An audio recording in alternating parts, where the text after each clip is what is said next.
How to fix Splitgate Low FPS and Stuttering on Windows. 1. Close unnecessary programs via Windows Clean Boot and Task Manager. 2.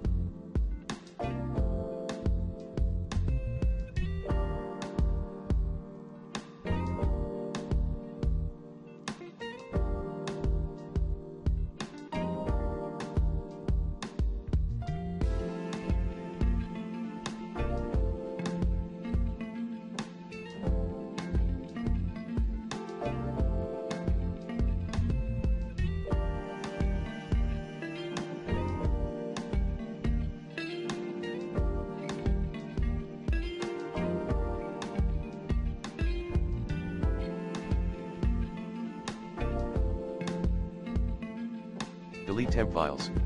3.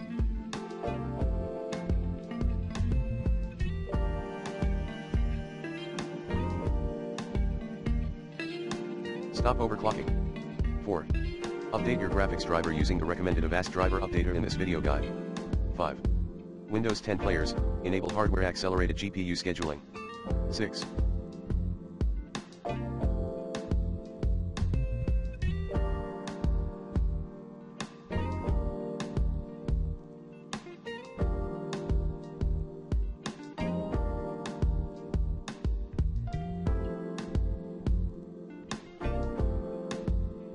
Optimize in-game settings. Display mode, full screen. Resolution, your native resolution. VSYNC, off.